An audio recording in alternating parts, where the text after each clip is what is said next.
To say the Liberty Benton girls basketball team has been dominant this season may be an understatement. The Lady Eagles compiled a 21-1 record, and of those 21 wins, only 4 were decided by less than 20 points. On top of that, they also cleaned house with an undefeated conference record.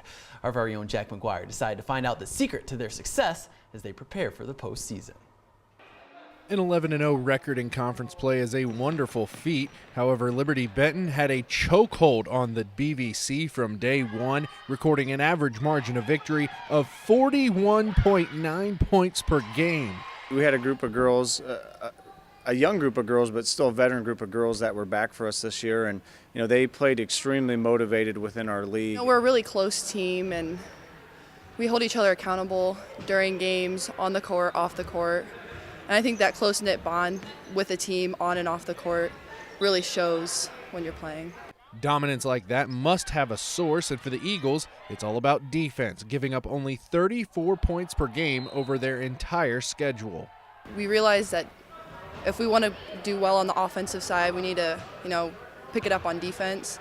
And our defense is really what pushes us through games and helps us win games. Having Alexa guarding the point guard, she's quick, she can cause turnovers, and then she gets in their heads pretty well, having our 6'3" post down, blocking shots, and it's just all 5 of us work together really well defensively and offensively. LB's success earned them a #1 seed in their district tournament, matching up with Northwood, but rather than take a bye in the first round, Liberty Benton elected to play and stick to a rhythm.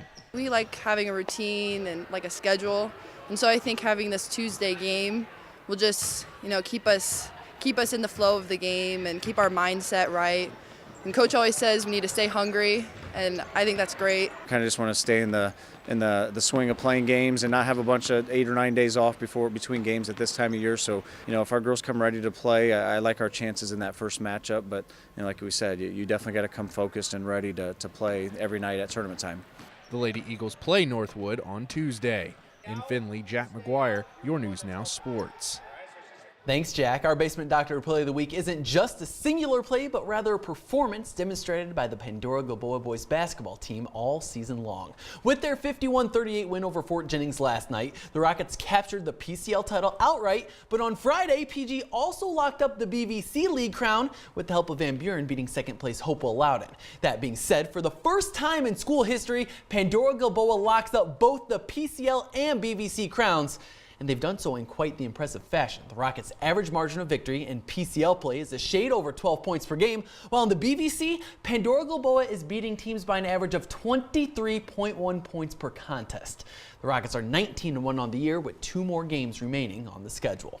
In the Big Ten, number 8 Ohio State travels to Ann Arbor to take on Xavier Simpson and his Wolverines. We start in the first half. Michigan on the break, and Lima's finest taking care of business. Michigan up 26-18. Very next possession, Ohio State swings right back. Jayshawn Tate, such a valuable player, a great rebounder as he cleans up the mess for the Buckeyes. Ohio State trails by 6. Then just before the end of the half, Keita Bates Diop with the hand in his face. Ohio State trails by 5 at the break. Second half, more Simpson. They leave him wide open in the corner, X marking the spot. Wolverines lead 45-39. Buckeyes trying to make up the deficit. Tate with the spin cycle, 20 points, 15 rebounds for the senior from Pickerington, but it's a sophomore from Lima who is making some plays. Simpson going right to the rack to put the Wolverines up 5, and then with a minute and some change to go, X using his speed to get by the former Wolverine Andrew Dockich, 13 points, 3 rebounds, 3 assists, and 2 steals for the Lima senior grad. Michigan wins 74-62. My alma mater Purdue tries to snap a 3-game skid. Dakota Mathias and the Boilermakers taking on Penn State. First half, Mathias good from 15 feet out. Purdue in front by 4.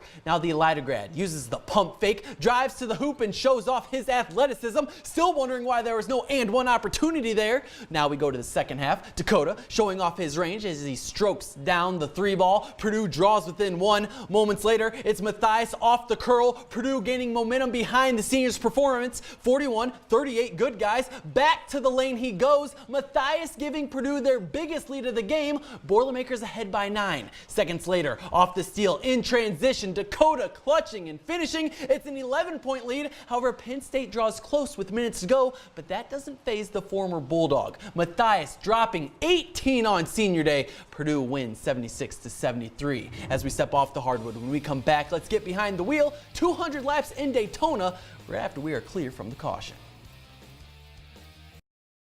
Welcome back. As we switch gears to NASCAR, the 60th running of the Daytona 500 was today.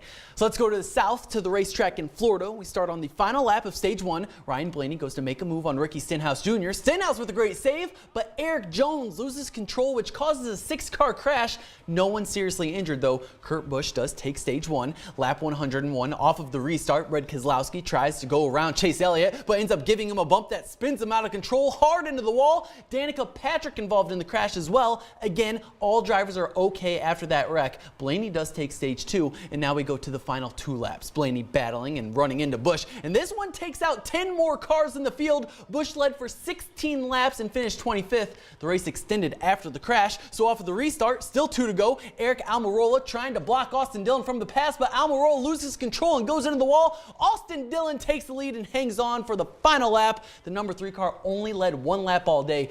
Dillon wins his first Daytona 500, 20 years after Dale Earnhardt won in his 3 car. Finally, check on the Winter Olympics. Norway adding on to their lead yet again. 2 golds, a silver, and a bronze bring them up to a total of 26 medals. Germany grabs 1 silver. They sit at 18. Canada, our friends from the north, they add a bronze to their collection with 16 medals. The Netherlands still in 4th with 13. And the Olympic athletes of Russia surpassed the U.S. for 5th. The U.S. currently has 10 medals. All right, perfect. Thanks, John. We'll wrap things up after the break.